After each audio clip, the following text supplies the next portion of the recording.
გამარჯობათ, თქვენ უსმენთ ჩოხატაურის ხმას, გამთა ცინცაძესთან ერთად.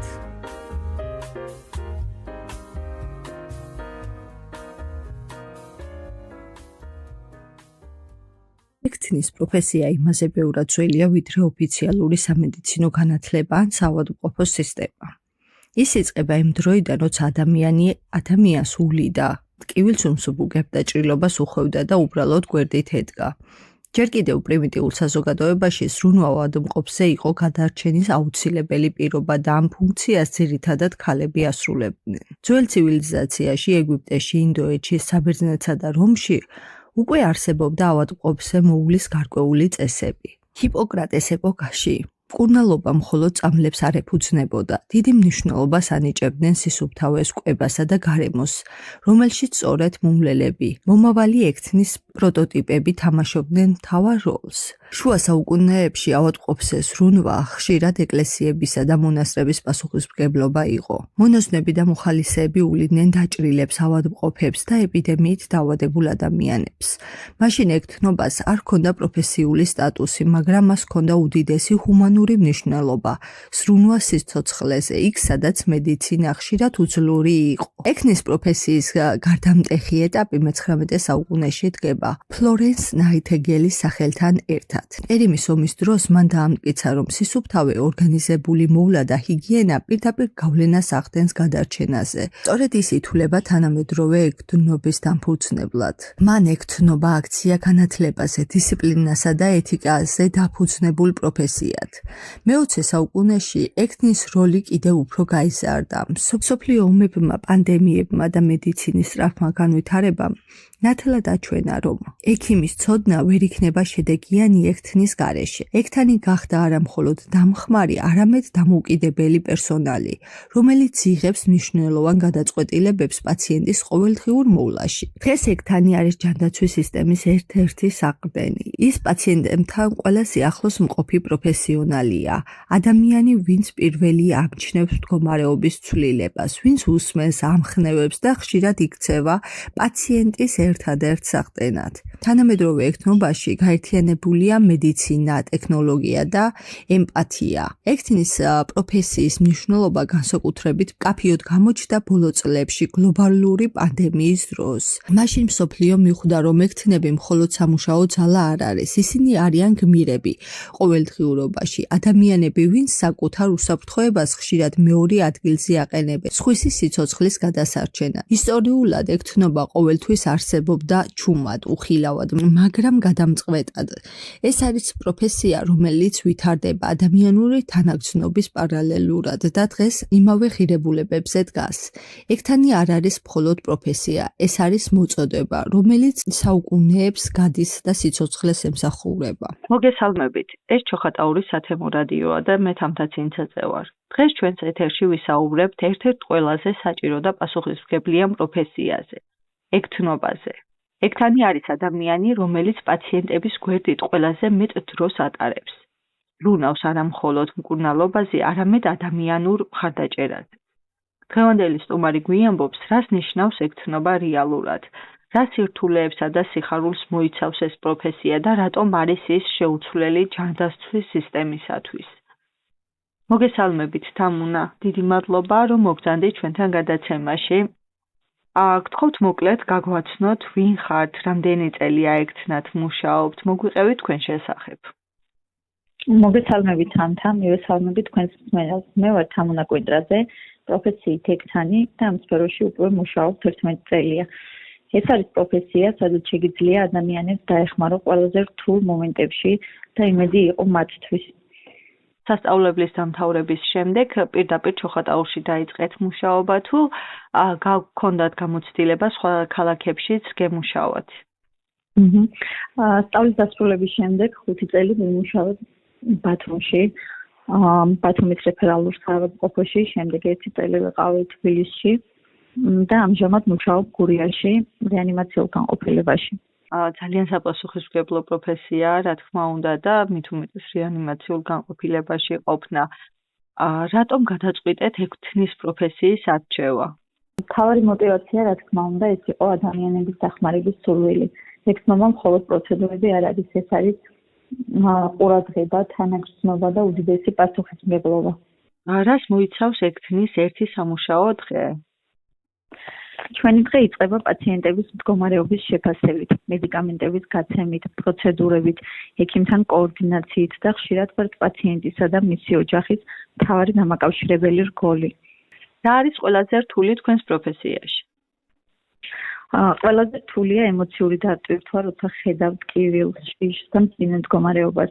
ძალიან რთულია ფსიქოლოგიური თვალსაზრისით, ასევე ფიზიკურადაც ძალიან დამღლელია. თუმცა ძალიან მიყვარს რასაც ვაკეთებ და მიხარია, როცა რაღაც წვლილი შემოგვს პაციენტების გამოჯანმრთელებაში. და მე ვფიქრობ, ექთნების წვლილი ყველაზე მნიშვნელოვანია პაციენტების გამოჯანმრთელებისათვის. რა თქმა უნდა. რადგან აი მე პირველ დამოკიდებულებას, ანუ იქ შექმნილი გარემოს დადებითი აურა მოაქვს პაციენტებისთვის და შემდეგ უკვე რა თქმა უნდა ესეც ეხმარება მათ მალე გამოჯანმრთელებაში. რა თქმა უნდა, პირველი შთაბეჭდილება არის ძალიან მნიშვნელოვანი. ანუ ისედაც სტრესული სიტუაცია, რაც არ უნდა იყოს კლინიკაში და უნდა ვეცადოთ, რომ რაღაცნაირად შევმსუბუქოთ პაციენტს იყოფნა. საზოგადოებაში ძალიან ხშირადაა დამკვიდრებული საზრი, რომ ეს პროფესია არის ისეთი, რომელიც არ არის დაფასებული დღესდღეობით საქართველოში. ამის შესახებ ძალიან ბევრი პოსტი შემხვედრია სოციალურ ქსელში, პირადადაც გამიგია ადამიანებისგან და დედაჩემიც სიმართლე რო გითხრათ, არის ექთანი, რომელიც დღეს უკვე ემიგრანტია. რადგან იმდენად ცოტა იყო ანაზღაურება ექთნის პოზიციაზე, რომ მას ერჩივნა დაუშვათ წასულიყო სხვაგან და ენახა სხვა სამსახური, რადგან ძალიან რთულია ამ ხელფასით თავის გატანა თვიდან თვემდე. ვფიქრობთ თქვენ, არის თუ არა დაფასებული თქვენი პროფესია სათანადოდ? პირველ რიგში ვიტყვი იმას, რომ ექთანი ეს არის ადამიანი, რომელიც უმნიშვნელოვანეს როლს ასრულებს ჯანმრთელობის დაცვაში. ძალიან რთული სამუშაო გვაქვს, უდიდესი პასუხისმგებლობა, რაც ადამიანის სიცოცხლეს ეხება. სწავლებში შეიძლება შეიცვალოს პაციენტის მდგომარეობა, ამიტომ საჭიროა მუდმივი კონტროლი, სიცოცხლის მაჩვენებლების თვალყური და ეს ყველაფერი ხდება მინიმალური ანაზღაურების ხარჯზე. ძალიან ბევრი ვიცი, კი დაგეთანხმებით ამ პროფესიის ადამიანი, ვინც სხვა სფეროში ამჯობინებს მუშაობას ანაზღაურების გამო, თუნდაც მიგრაციაში წასვლას. ამიტომ ვფიქრობ, თუ არ გამოსწორდება, კიდევ ბევრად შემცირდება ექთნების რაოდენობა ქვეყანაში. ეს ძალიან სამწუხაროა, იმიტომ რომ ეს არის ძალიან მნიშვნელოვანი პროფესია, რომელიც დეფიციტს განიცდის ჩვენ ქვეყანაში დღეს. რა წესებები უნდა გქონდეს თქვენი აზრით ადამიანს, რომელიც ფიქრობს იმას, რომ უნდა ექთანი გახდეს? ექთანს პირველ რიგში უნდა უყვარდეს თავის პროფესია, უნდა გქონდეს პასუხისმგებლობის მაღალი გრძნობა, სტრესულ გარემოში მუშაობის უნარი, მოთმინება, სწორი დამოკიდებულება პაციენტის მიმართ, აუცილებელია ასევე ფსიქოლოგიური მხარდაჭერა პაციენტისთვის. ასევე სწორად და სწრაფად უნდა ასრულებდეს ექიმის დანიშნულებას. და პირველი გადამწყვეტი ფაქტორი ეს არის ადამიანური დამოკიდებულება. ზოგადად ყველა სფეროში ჯერ უნდა ვიყოთ ადამიანები და შემდეგ გქონდეს პროფესია. ექთნის პროფესიაში ადამიანობა უპირველეს ყოვლისა. შეგიძლიათ გაიხსენოთ ისეთი შემთხვევა, რომელმაც დაგარწმუნათ, რომ სწორად იმ პროფესიაში ხართ, რაზეც გიოცნებიათ? დიახ, იყო არაერთი შემთხვევა, როცა პაციენტის უბრალო მადლობამ და გაუმჯობესებულმა მდგომარეობამ მთელი დაღლა გადაგვავიწყა, ასე დროს ხვდები, რომ შენი საქმე ნამდვილად მნიშვნელოვანია. საბედნიეროდ ბევრია მადლიერი პაციენტები, რომლებიც ხედავენ ნამხელა შრომა გვიწევს და აფასებენ ამას. რა თქმა უნდა, არის ადამიანები, რომლებიც მოსაწონცად ვერაფერს გააკეთებ, თუმცა უმეტესობა მადლიერია და გამოხატავენ თბილ დამოკიდებულებას, რაც ძალიან სასიამოვნოა და მოტივაციას გვაძლევს სამუშაოდ. თამუნა, რას ურჩევთ ახალგაზრდებს, ვინც ექთნობაზე ფიქრობს, ვისაც უნდა რომ ამ პროფესიაში მოვიდეს? ამ ეტაპზე ალბათ ბევრი ადამიანი არ არის, ვისაც შეიძლება უნდოდეს ამ პროფესიის არჩევა. დღევანდელი მდგომარეობიდან გამომდინარე, რაზეც ვისაუბრეთ წინა კითხვის დროს, თუმცა იმედი მაქვს ახლო მომავალში გამოსწორდება და დაფასდება ეს პროფესია. რაც შეეხება იმ ადამიანებს, ვინც ექთნობაზე ფიქრობს, ვეტყოდი, რომ თუ გიყვართ ადამიანებთან ურთიერთობა და მზად ხართ პასუხისმგებლობისთვის, ეს პროფესია ბევრ შინაგან კმაყოფილებას მოგცემთ. ძალიან საპასუხისმგებლო, შრომატევადი და ძალიან ღირსეული პროფესიაა. წარმატებებს უსურვებ ყველა ექთანს და მეტ დაფასებას, რასაც ნამდვილად იმსახურებენ. თქვენ სამსახურთან ერთად, რა თქმა უნდა, ყავთ ოჯახი. როგორ ახერხებთ, მოგვიყვეთ აი თქვენი სამსახურის ცხოვრებისა და ოჯახური ცხოვრების შესახებ ცოტა რამ. დიახ, მყავს 3 გოგონა, სკოლის მოსწავლეები, 2 და 1 ბაღში. თუმცა იმდენად სირთულეს არ წარმოადგენს, რადგან ერთი დღე მორიგეო რეანიმაციულ განყოფილებაში, დანარჩენი 3 დღე სახლში ვარ მათთან. ძალიან მიყვარს რასაც ვაკეთებ და ვცდილობ ყველანაირად, რომ ორივე შევთავსო ერთმანეთს. ძალიან დიდი მადლობა თამუნა ეს გულწრფელი ინტერვიუსათვის. მადლობა თქვენ, რომ დაინტერესდით ამ პროფესიით და წარმატებებს უსურვებ ყველა იქთან და როგორც აღნიშნე, მეტ დაფასებას ჩვენს ქვეყანაში, რადგან დღესდღეობით არის ყველაზე დაუფასებელი პროფესია. ექთნის პროფესია არის სამსახური, სადაც ცოდნა და ადამიანობა ერთად მუშაობს. დღევანდელმა სტუმარმა კიდევ ერთხელ დაგვანახა, რამდენად მნიშვნელოვანია ექთნის როლი ჩვენს ყოველდღიურ ცხოვრებაში. გულწრფელი საუბრისათვის და მადლობა ჩვენს მსმენელს ყურადღებისათვის.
Sasro